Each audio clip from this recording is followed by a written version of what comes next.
A very good evening once again. Welcome to the second edition of News Tonight. My name is Michael Jordan Lukomo. Let's start with a look at the top stories.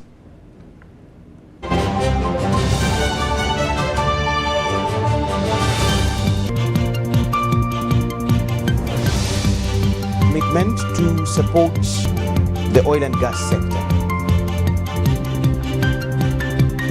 Police Sergeant Dr. Biaruhanga says the late Susan Magara lacked oxygen.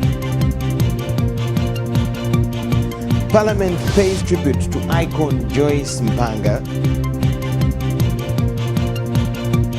while the Sekafa tournament starts in Nairobi on the 25th of November.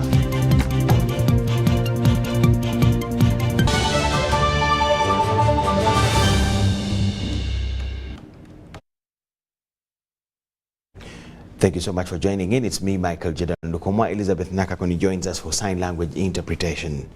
President Yoweri Kaguta Museveni has met and held discussions with the delegation from the Equ Opportunities Commission, led by the Commission Chairperson Safia Narule-Juko at State House Entebbe.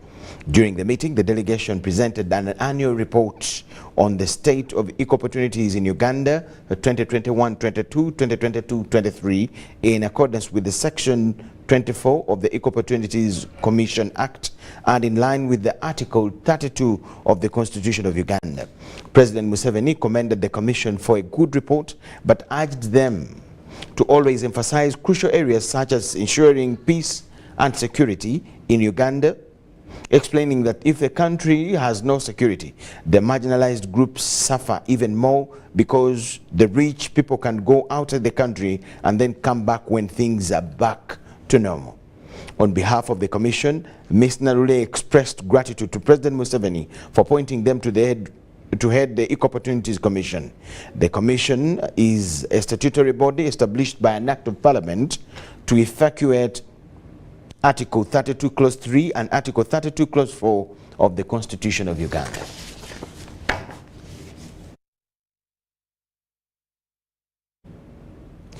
In more news, President Museveni has said that the government will continue protecting local manufacturers from unfair competition with foreign counterparts. The president was meeting members of the Presidential CEO Forum, led by the vice chairperson of the Presidential CEO Forum, Emmanuel Katongole. The team had come to brief the president on the achievements registered since the beginning of CEO Forum in 2021. Museveni noted that African economies must undergo transformation from raw materials producing economies if they are to undergo socio-economic transformation.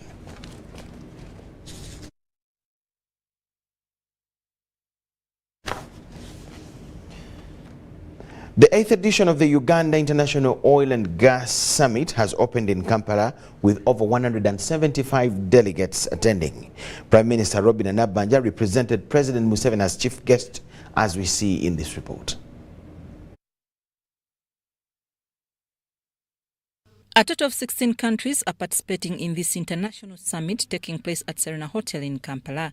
It is being held under the theme, Uganda's Oil and Gas Revolution, Harnessing Opportunities, Overcoming Challenges and Creating a Sustainable Future.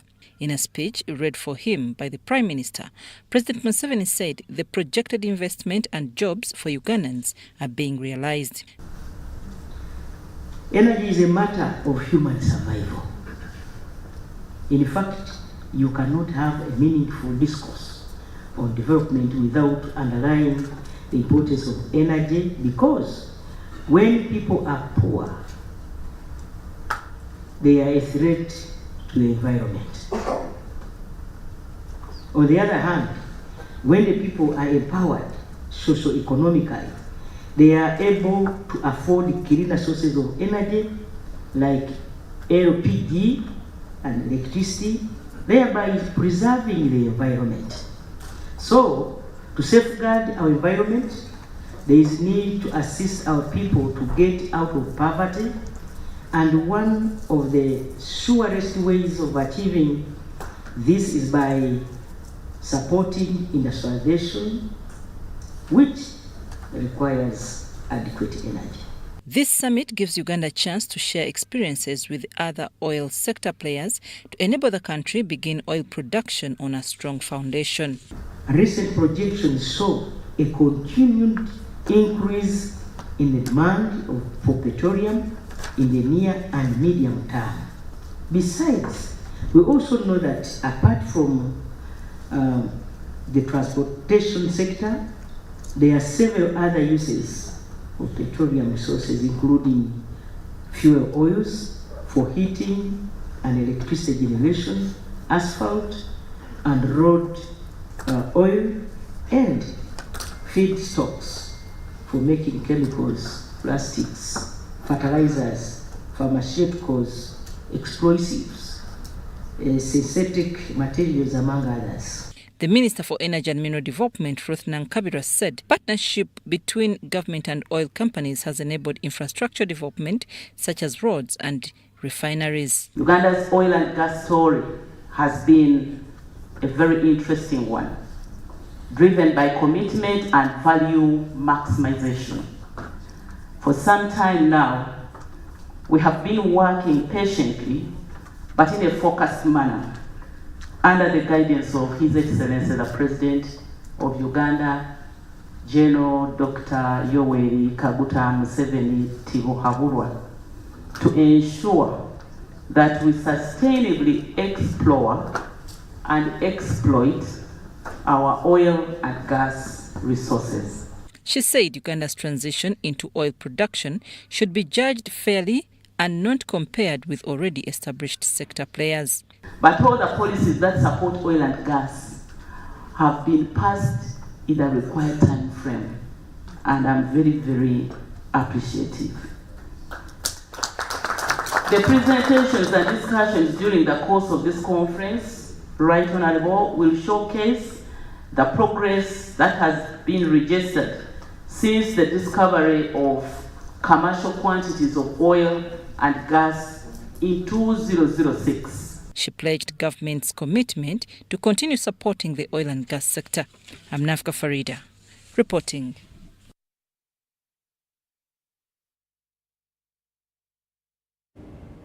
Susan Magara's death was caused due to lack of oxygen in the body. This was disclosed by Dr. Moses Biaruhanga, the Director of Police Health Services, who did the post-mortem on the deceased's body. Biarugaba said Susan Magara's body also had some injuries around her neck. I beg your pardon, Dr. Moses Biaruhanga, not Biarugaba. The case before Judge Alex Ajij of High Court Criminal Division in Kampala. 9 suspects are accused in the kidnap and murder of Susan Magara. The suspects appeared in court for hearing of the case. Prosecution witness number 13 was AIGP Dr. Moses Biaruhanga, the Director of Police Health Services attached to Uganda Police Force, who did a post-mortem on the body of the deceased Susan Magara. Biaruhanga told court that he received Susan Magara's body after it was identified by her father, John Magara. Court heard that Biaruhanga, upon receiving Magara's body, he was dead 12 hours back, and this was confirmed after doing some samples on her body. Upon conducting a thorough check on her body, he found 2 cut missing fingers on her right hand with black eyes and 2-point wounds on her knee.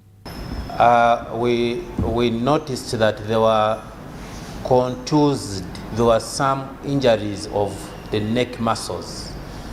Then we also noticed that the thyroid gland and the cartilage which protects it, they were also injured. My lord, we also noticed that the vocal cords and the upper part of the trachea were also injured. In her report, Dr. Moses Biaruhanga also found some injuries in Susan Magara's neck with empty stomach. The stomach contained only 40 ml of dark fluid. There were no solid food particles, at least in the past 3 hours. After doing the postmortem, Dr. Biarugaba told court that he found out that the cause of Susan Magara's death was due to lack of oxygen.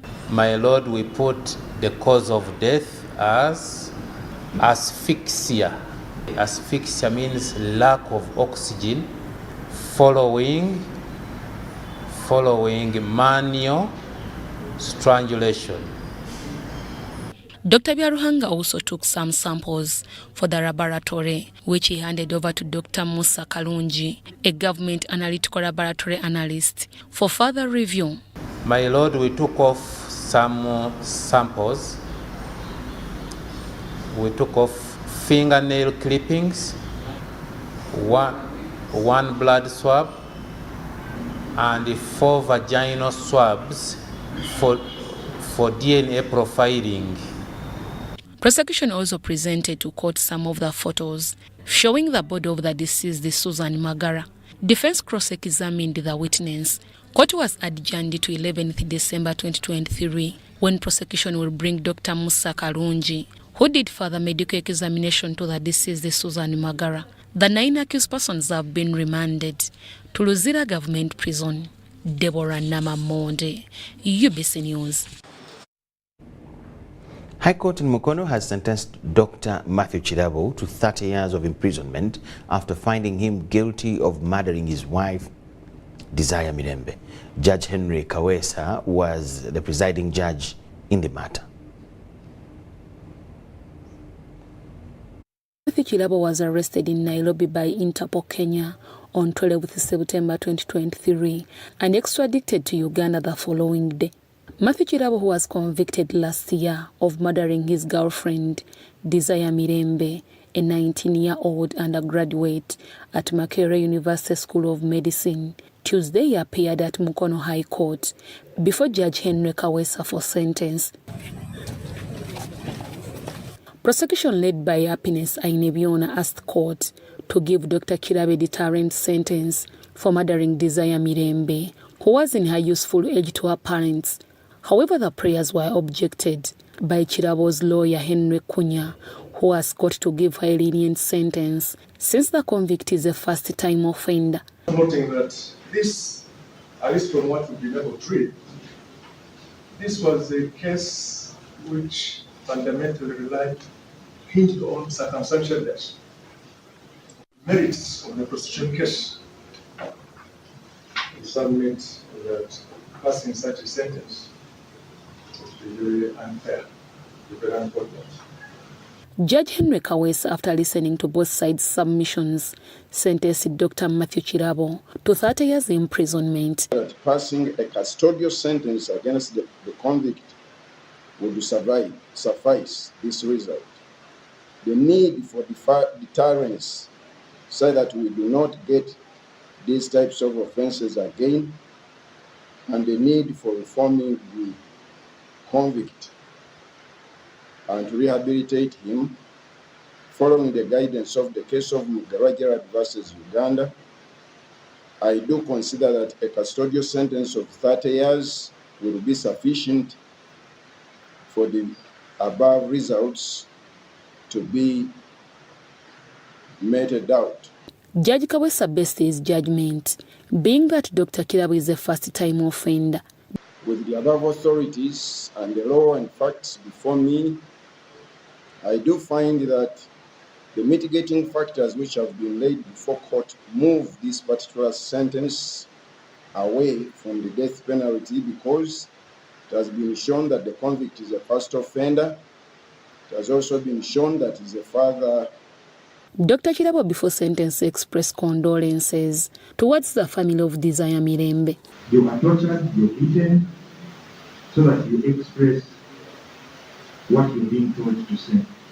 My Lord, when that video was admitted in court, and yet I knew I was innocent and hadn't signed it, my Lord, I sat back and remembered what I had wanted, the justice for both myself and Desire and my family.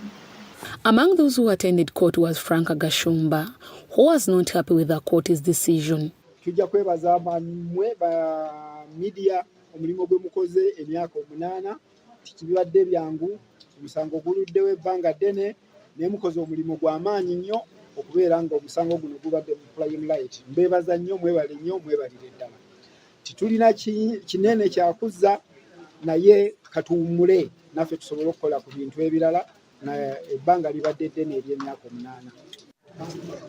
Omutemu bamusibye emyaka 3 nenze mbadde njala musibe life kubanga ekikola kye yakola okujja omwana omuwala e Kampala n'amuwa kalifomu n'amuvuga n'amuyisa ebbanda seeta bweyogerere mukono n'amusalako obulago tekyali kyangu kubanga taata yaza ajja kuvayo ng'alina emyaka 6 wajja okutandikira ate abalala. Desire Mirembe, Dr. Kirabo's girlfriend, was murdered on 10th July 2015 and her body was dumped in a sugarcane plantation in Lugazi. Dr. Kirabo was convicted in absentia on 30th May 2022 after he jumped bail. Deborah Namamonde, Nantongo Rebecca, UBC News. The Uganda Business and Technical Examinations Board, UBTEB, have successfully commenced the November-December 2023 examination series today, spanning 624 examination centers nationwide. A record-breaking 102,132 candidates, comprising 34,822 females and 67,310 males, are participating in the examination exercise. Uganda Business and Technical Examination Board have registered a smooth start at all examination centers with a boast of the highest number of registered candidates in UBTEB's history.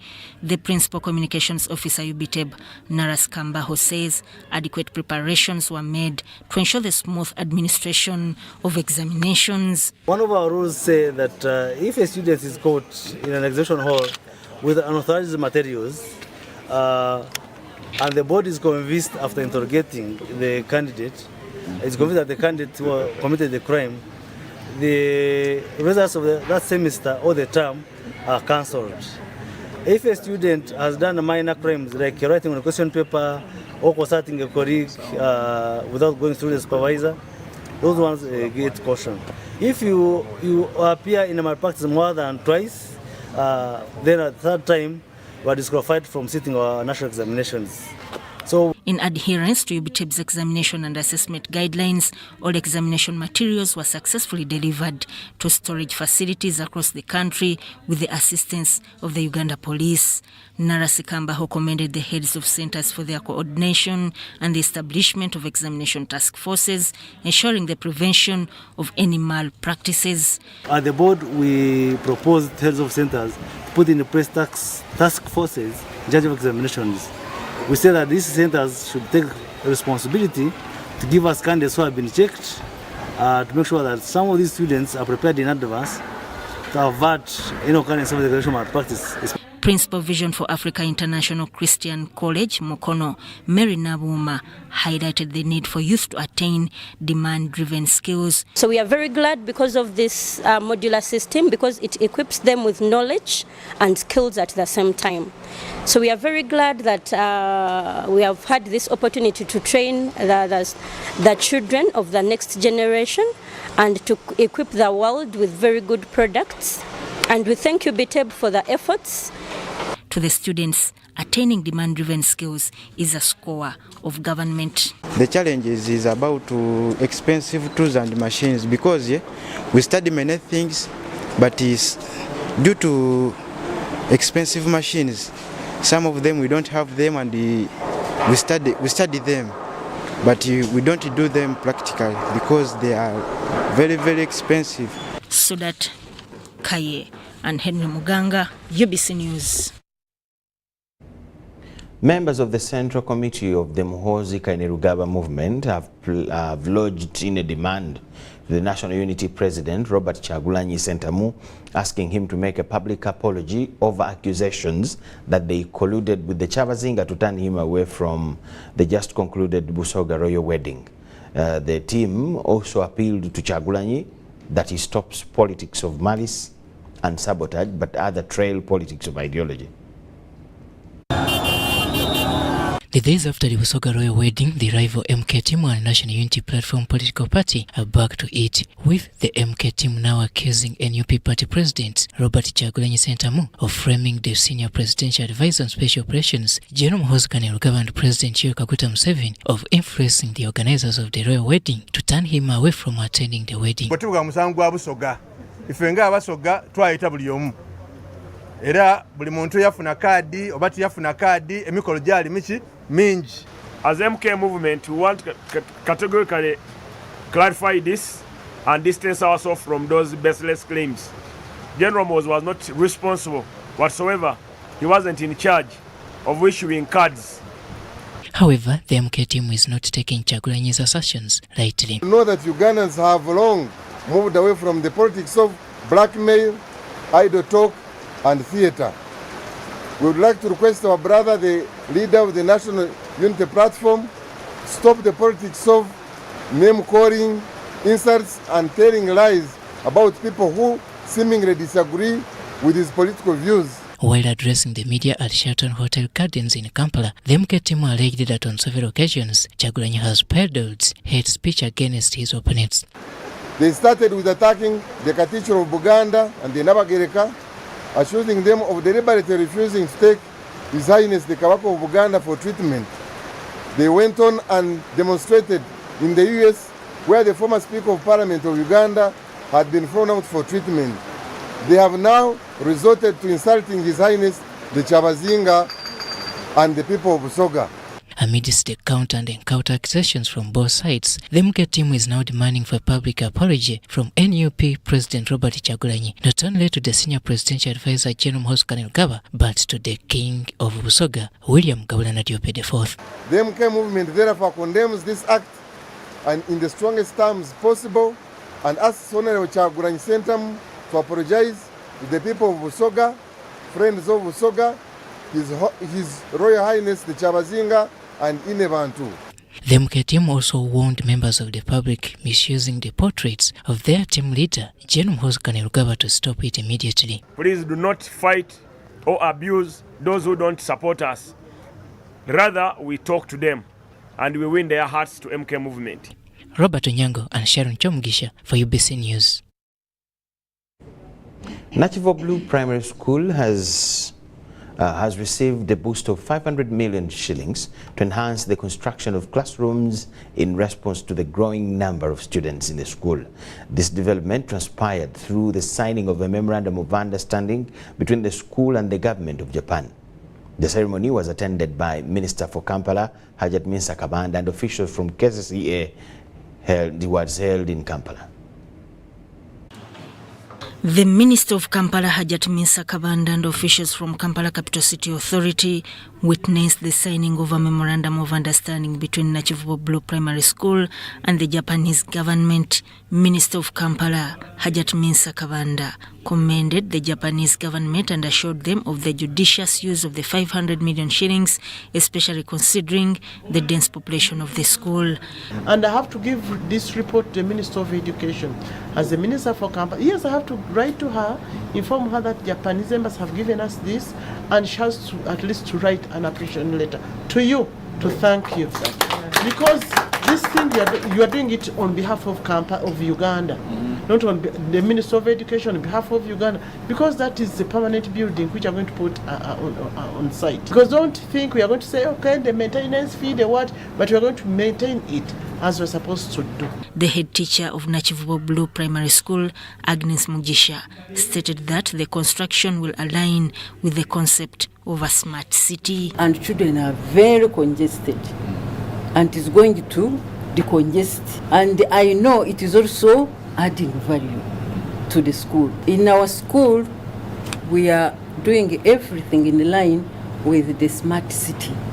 Mayor of Kampala Central, Salim Uhuru, pledged to ensure the proper maintenance of the classrooms, emphasizing their essential nature and assuring that there would be value for money. So I'm happy and proud. I'm here with my minister. I can guarantee me and the minister are one.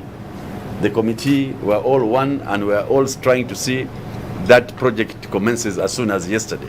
The Japanese ambassador to Uganda, Fakuzawa Hikomoto, expressed that the embassy is currently constrained by the annual project selection process, highlighting the necessity for new partners. And the third area is to improve the income in the rural area, which means farmers. Okay, irrigation, and we have projects for rice production, etc.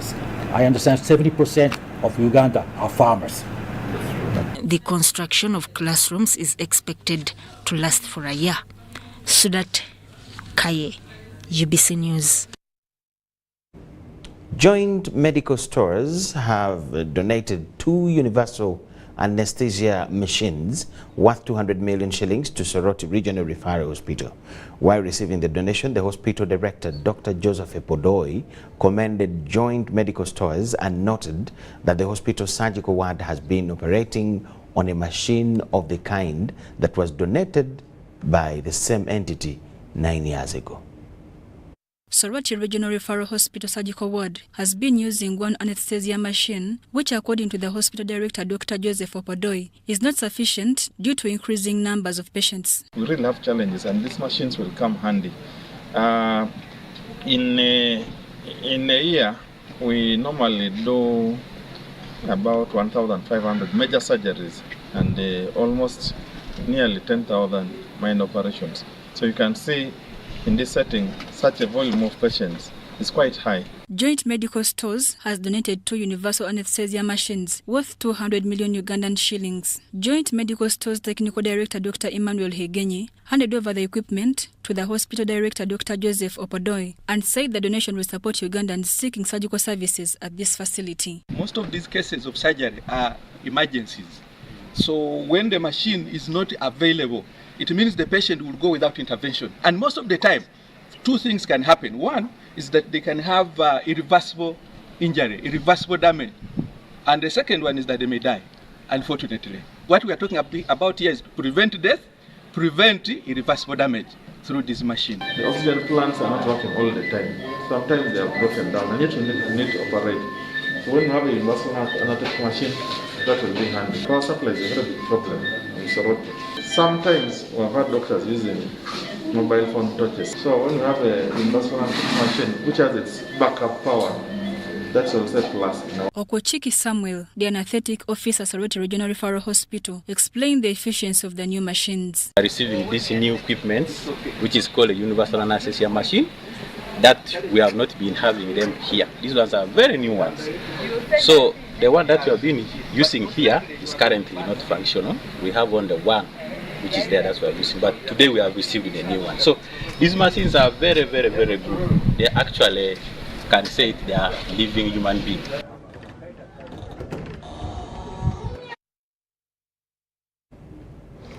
Nakawa Chief Magistrate's Court has charged and remanded 3 suspects to Luzira prison for murdering businessman Henry Katanga. Businessman Henry Katanga was allegedly shot dead early this month at his home in Buya, Kampala. Following the murder of businessman Henry Katanga, a resident of Mbuya, police arrested 5 suspects, including his wife Katanga Mole. 3 suspects out of the suspected 5, Kakwanza Patricia, aged 32, Otai Charis, 31 years, and Yomangiro George, aged 30, have appeared before Nakawa Chief Magistrate's Court. Before Magistrate Elias Kakoza, court charged them with 2 counts among others, destroying evidence and being accessory after the murder. Kakwanza Patricia, resident of Mbuya, was charged with destroying evidence when she destroyed evidence knowing that it would be used as evidence in the murder case of Henry Katanga.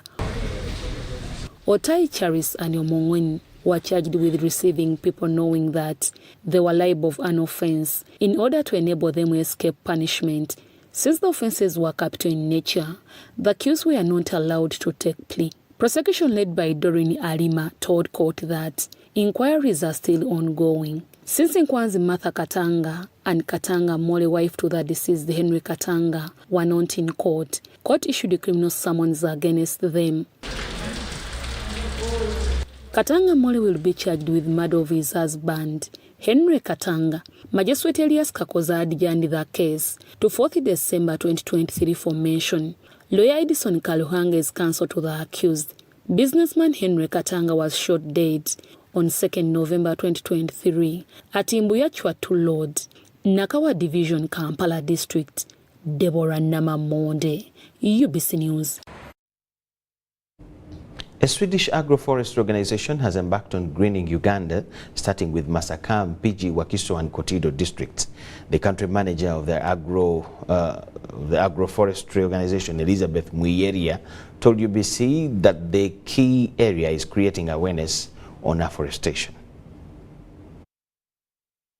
Climate change is as a result of human activities that tampers with the environment, coupled by poor implementation of policies on the ecosystem. The agroforestry country manager, Elizabeth Mwiyeria, says there is a plan to plant trees in central Uganda and northeast with 40 acres of land with trees of different species.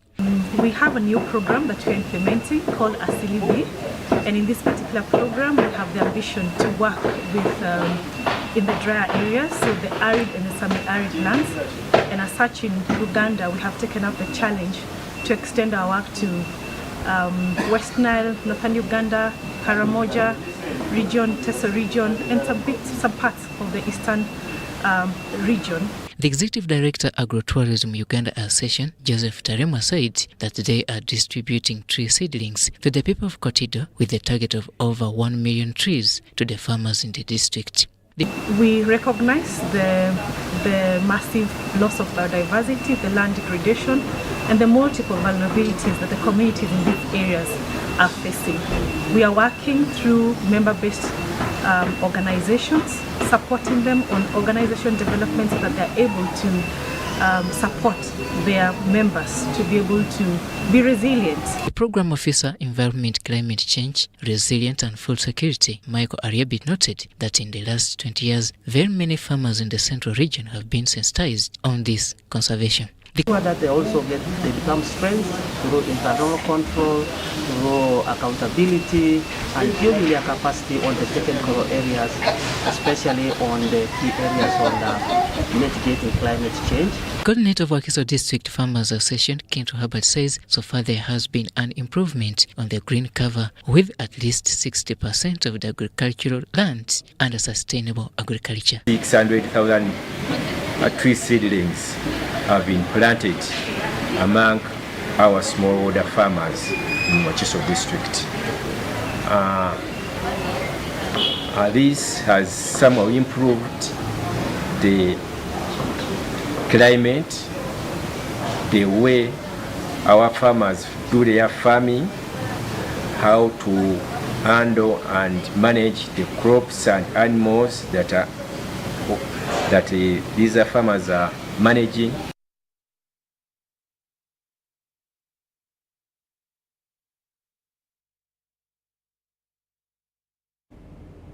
Refugees and host communities in Ajumani district are calling for interventions by government, UN agencies and implementing partners to urgently scale up on climate change mitigation processes. The harsh weather patterns have in the recent times affected agricultural production, leading to food insecurity. No food. Food is not enough. Refugees in Ajumani district are struggling to adapt to climate change conditions that pose challenges to food production and food security. The level of food production is a bit low. It is affected by the recent floods and so on, and therefore we have issues to do with a lot of food insecurity among the community, both host and then the refugees. The shift to livelihood as a result of dwindling humanitarian food assistance remains the only way to have nutritious and reliable food in refugee settlements. The lunch only we are taking porridge, and in the evening we are eating now food, because the food ratio which they are giving us is very little. For other days I eat one for day. For other day there is no food there. We lie like that. What we are doing here, you will go in the bush to go and collect firewood, you sell. In the process of undertaking agriculture, prolonged drought and floods are evident threats to food production among refugee and local farmers. We are facing problem of food security because at first we were having a lot of drought, and later on there is also rain, a lot of rain which is coming. We have harvested a little. Alex Lowy is a refugee farmer at Bagrinya settlement who is requesting for actions to be taken on deforestation and charcoal burning, while others are demanding for supply of tree seedlings to plant. According to my understanding, the cause of climate change is by cutting trees, building in wetlands, burning charcoals. Now no planting trees. It needs this humanitarian and the government of Uganda to sensitize people. It is better for them to contribute for us trees so that we can plant, so that the climate change will not come to our place. Maria McRohr, the project manager for Right to Grow project at Action Against the Hunger, challenges communities in Ajumani district to embrace living with other natural species like trees that provide a circle of life for humans. And those livelihood programs are supposed to help you become resilient, become self-reliant. And nature is coming for us because we are failing to live with other species. We are cutting trees, you're burning charcoal, and you're not planting. When we start to build on our wetlands, and there is no place for water to pass, so we are saying in climate change adaptations, can we live together with other species, with the water, with the forests? Joseph Hodama, UBC News in Ajumani. The youth in Kanungu district have been tipped to embrace technical education in order to fight unemployment. This was a message by Charles Sunday, the district education officer, during an engagement with students and parents of Nyakatare Technical School in Kanungu district. According to the district education officer, Sunday Charles, Uganda is facing increased unemployment and technical education is the solution to fight this vice. Now with the current situation in Uganda where science is the way to go, we must find a way of skilling our Ugandans. So these technical schools are one of the most supported section of the country in education, simply because we have realized that if we are to go science, we need skills. The mayor of Kanungu Town Council, who officiated the meeting, thanked the government for promoting and equipping technical education. Necessary for our children, for our future generation, to know the skilling, to learn to use their hands, to learn how to manufacture, to learn how to cement. We should rely on practical methods or skills of work. Both students and teachers of Nyakatere showed their gratitude towards technical education, adding that they don't regret studying these skills and they hope for the best. To earn a living, to get support their families, to support themselves, to earn and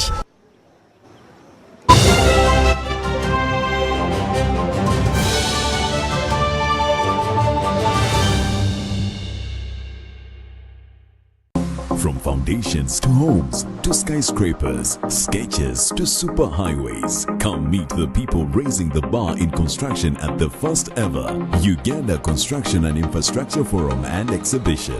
Genuine contractors, architects, engineers, surveyors, financiers, suppliers, manufacturers, and policy makers under one umbrella for all your construction needs. For 4 days of thought-provoking discussions, exhibitions, and networking. Don't miss the enigmatic Professor P.L. Olumumba, our keynote speaker, from the 14th to the 17th of December at Kololo Independence Grounds. Visit www.unapsec.co.ug for sponsorship and exhibitions. Call Miss Helen or Mr. Mike Sarunkuma on 0774 992 514.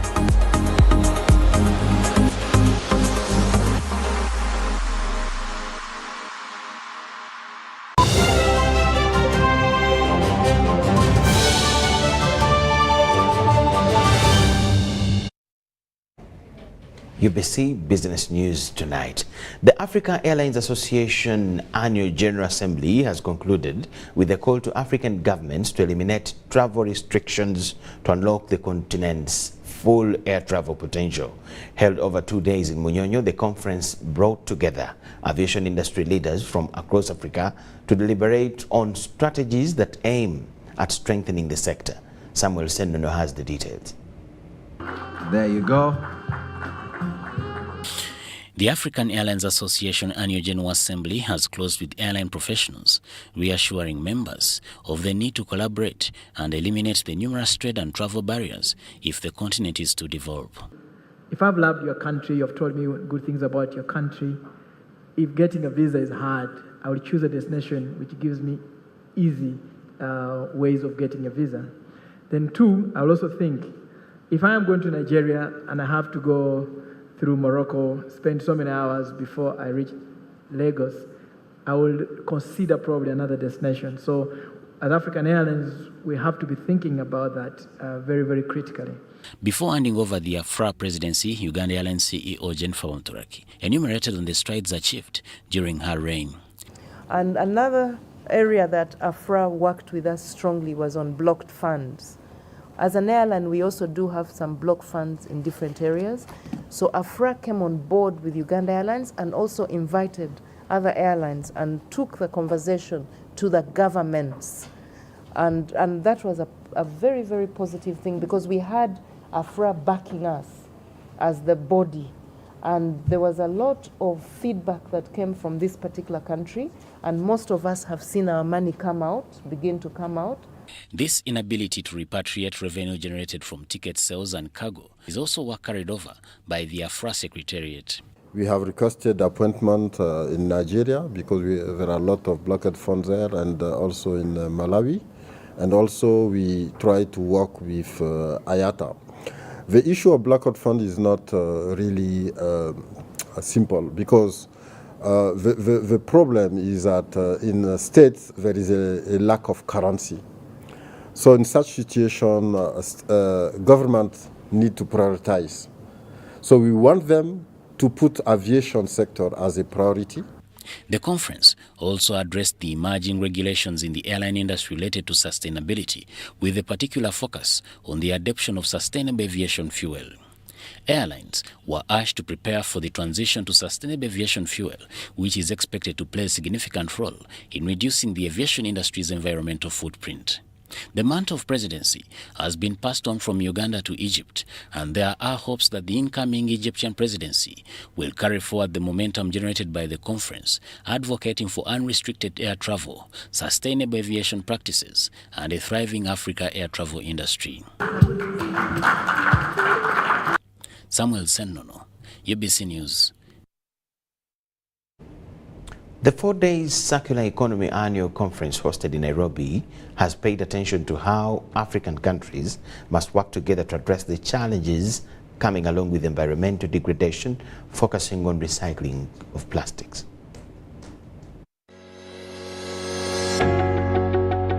The Circular Economy Conference is an annual event attracting hundreds of participants from across the globe with a major focus on creating awareness on plastics disposal. We welcome all of our participants to this Nairobi 2023 Circular Economy Workshop, and I would like to express our gratitude to our partners in the organization of this event: the British High Commission, the United Nations Conference on Trade and Development. The conference was addressed by opinion leaders. So the concept of circular economy is such an important topic in the time we find ourselves in. The implication of switching from a linear to a circular approach extends way beyond the environment, as most of us will know, and it touches socioeconomic factors, job creation, health, and so much more. So for this reason, I think a workshop like this is crucial to inform the people who needs to carry the message forward to the masses. Dr. Tobias is the Director, Operation Desk at Waterlex Secretariat in Geneva. This conference also had media practitioners who attended it as backbenchers, but as future water ambassadors. Let's keep this Chatham House rules, but of course, if you want to write anything about circular economy, I'll be happy to provide quotes, I'll be happy to provide background. We are a public international organization. We're part of the UN. We're here to support you and your work. You can contact us. We anticipate that with the transition to circularity, we'll see a greater need for soft skills, firstly. So we're going to see a greater use of services and related employment with regards to the reuse of materials. So the development of soft skills will be important. The key speakers during this summit was the Minister for East African Affairs, Rebecca Kadaga. According to Wilson, the Program Management Officer with UNCTAD working on trade, circular economy and manufacturing pollution themes, challenges all member states to support the industrialization process. For the lead Ocean Plastics and Urban Advisor, USAID, Claire, calls for a better funding towards the circular economy. That us as Kenyans have actually put in place.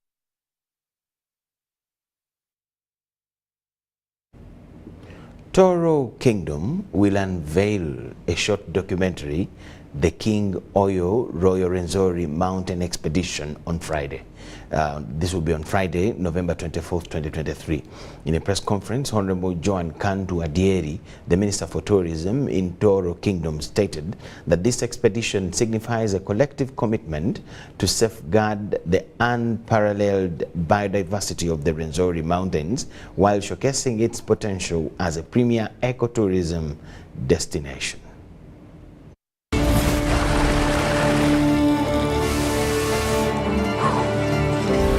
The documentary is about our culture. The documentary is about our beauty. The documentary is about the most important thing that everybody's thinking today, the environment.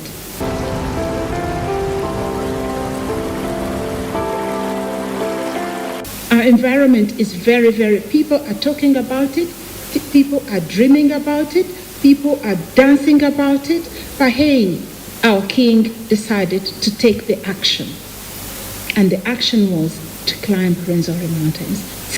Like Okitinsa has mentioned, snow at the peak, 5,109 meters above sea level, and then at the foothills of that mountain is an equator. That is unique. So this beautiful story is bringing out that they start from the foothills of Rwenzori, through the bamboo, as James will explain to us, up to the peak that is 5,109 meters above sea level. That is unique, and that's only found here. Our students will be here. Members of the public will also be here to engage on the issues and to get to know more about the king and to get to know more about the kingdom of Toro and to see how we all can put our hands together to create a better community, to create better tourism opportunities, to spread the news around about what the kingdom has to offer. So that is what we see as being important. And the snow that melts up from the Rwenzoris and comes down to the foothills is causing floods and displacing communities around the foothills of the Rwenzoris. If we're not pragmatic, if we're not proactive, we will be having a lot of trouble in the next few days. And as you all know, that tourism thrives now, number one, on the environment, but also with the local communities that are within these attractions.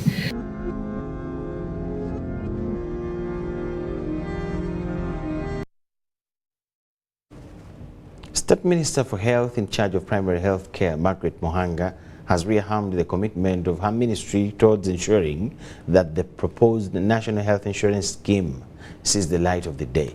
Muhanga says the proposed National Health Insurance Scheme will improve access to health care and will contribute to the achievement of universal health coverage. The National Health Insurance Scheme is a system that assures a national population against the costs of healthcare. Uganda started the journey of having a national health insurance scheme way back in 2002. However, to date, it has not been formalized. While opening the 7th National Community Health Financing Conference, organized by Save for Health Uganda, Minister of Health and Partners, the Minister of State for Health in charge of primary health care, Margaret Muhanga, assured the country that the proposed National Health Insurance Scheme will be realized. Everybody will be required to pay 15,000 shillings only to this health insurance scheme, because this will at least bring the drive of universal health coverage closer to the majority of the people. At least will have where to go for treatment. When you look at our hospitals right now, we are always talking about drug stockouts, many things, but most importantly, drug stockouts. But what are these drugs that we are giving people?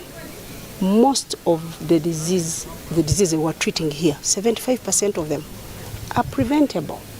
As Minister of Health, first of all, we want to go to that preventative measures before we come to treat you. Members of Parliament on the Health Committee have committed to support the proposed National Health Insurance Scheme on grounds that it will save the population from the stress of unexpected healthcare expenditure. We expect that when National Health Insurance has come, my government will fully fund the program, the health, the infrastructure, the human resource, the infrastructure, the essential medicines. All those things will be catered for. Even ambulance services will be put at a standard whereby community members are not able to pick from their pocket to fuel in these ambulances to take them to the facilities. And every time in our committee on health, when we interact with our minister, we ask them, where is the bill? We are told it is somewhere in the cabinet, but for us, we are waiting. People went to the bush and fought for 5 years and came out of the bush. So how can we fight with this bill for 15 years and above? I mean, when we are fighting from this kind of environment and we cannot succeed, no. Stakeholders are of the view that the proposed national insurance will improve efficiency in the healthcare system through pooling of resources. Health insurance will increase definitely the money flowing into the health facilities, because at the moment, the money that is government is contributing, even in that government facilities, is not enough to cover the costs. Even in the private facilities, there are a lot of people who cannot afford, who are not paying what they have actually been treated for.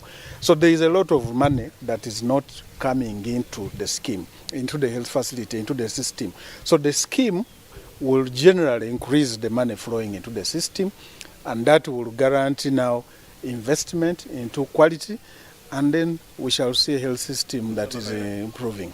The major objective of the National Insurance Scheme is to protect households and individuals from the catastrophic out-of-pocket health expenditure that is currently a big challenge. I'm Nafka Farida and Adiana Kuti.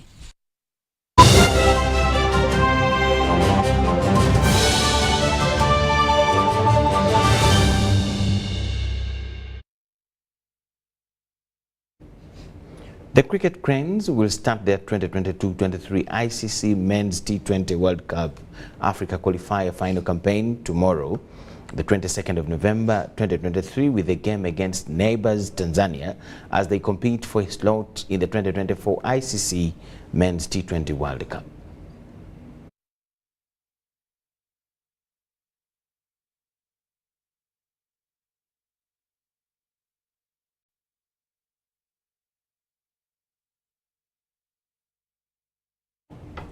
We thank you so much for watching. That is all we had for you tonight. My name is Michael Jordan Lukomwa with Elizabeth Nakakon and the whole team. Wish you the best of the night. Bye-bye.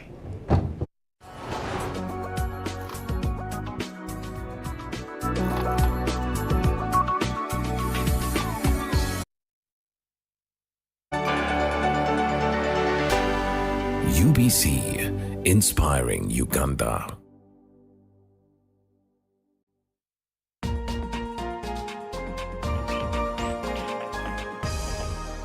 This week on UBC. Wherever there's anything, I would be there. In the middle of it? In the middle of it, I'm going to be there. Like in my secondary school, I had this teacher. Whenever she would hear there's some noise in school, he would come with his stick, and when he's coming, he comes and starts asking for me. The first one, because I don't know whether it was the most trouble, some causer or something like that. I grew up with this anger as a girl that I want to prove to this world. And to this community that girls are actually not as useless as they think. As women, we need to educate ourselves as well and educate our children that every child are equal. Girl or boy, they are the same children. A brilliant super soul sister, Dr. Honorable Agnes Atim, who is the founder of the Hope Development Initiative. Rice became all over the place. Yes. So children, whenever I would pass, children would be eating rice and saying, oh, that's Mama Rice in the local language, right? Yes. Oh, maruchere, Yes. something like that. I printed 4,000 success cards for all primary, all secondary, and all the institutions in the district. And I told them, I do not want any of you to cry for a success card like I did. And because I'm now your mother, all of you, I am going to do this on behalf of your parents who may not know the importance of the success card or may not have the ability. But because I know what it means and I went through the same. So I do that every year. A new dawn on Behind the Headlines with me, Timothy Nyangweso. Every Wednesday, live in our studios in the heart of Kampala, we have conversations that have analysis, explanation, but not every truth is fact, and not every fact is truth. Every Wednesday, 10 p.m. on your public broadcaster.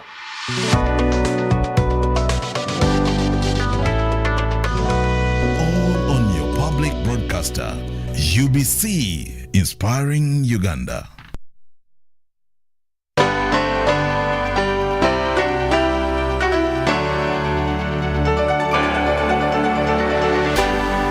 UBC, inspiring Uganda.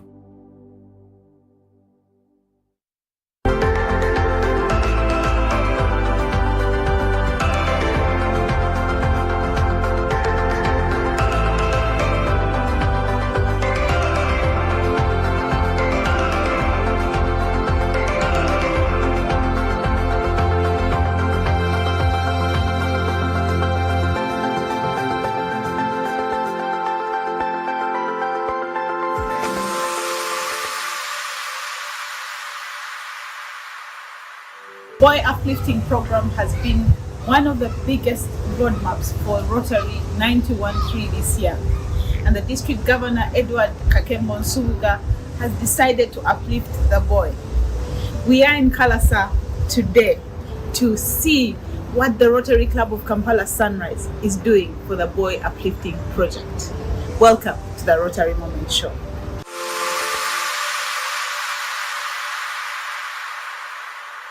When Edward Kakembo Nsubuga gave us his theme here, many of us wondered, how can we manage the boy? How do we implement boy uplifting in communities? Heck, we had dealt with the girls for so long. We had dealt with the pregnancies, the menstrual health, and all the things around the girl. But what is it that we can do for the boys? How do we reduce the prisons, the numbers in the prisons? How do we make sure that the percentage of boys playing Ludo and the different games, idle and disorderly, on the streets is reduced? How do we empower the boy? How do we lift the boy? Today, the Rotary Club of Kampala Sunrise has come to Kalasa to come and ensure that this is implemented. If you will note, here on the Rotary Moment Show, a while back we were here for a medical camp. And that medical camp was about women, children. We had a girl training. But today you will notice that during the show we're going to show you what they're going to do mainly for the boys. Yes, we shall make sure that we speak to the mothers who are carrying those babies, those baby boys maybe. But one of the emphasis for today's camp, it is going to have a medical camp, there's going to be dental.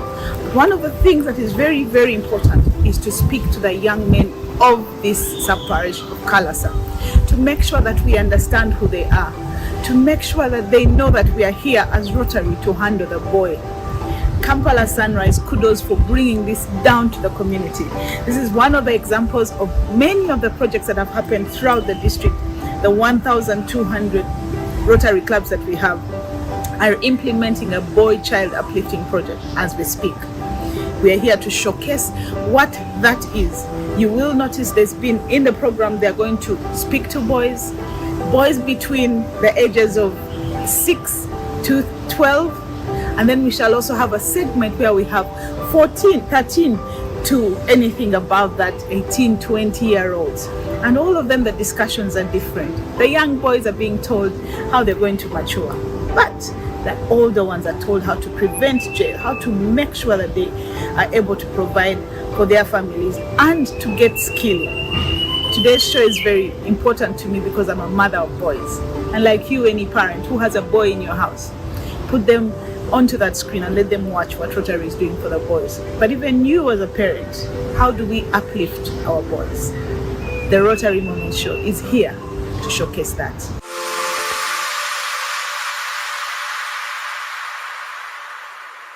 Thank you very much. I'm called Dr. Sarah Ogobi, Senior Medical Officer and also a gynecologist in Luwero, working with the Luwero districts.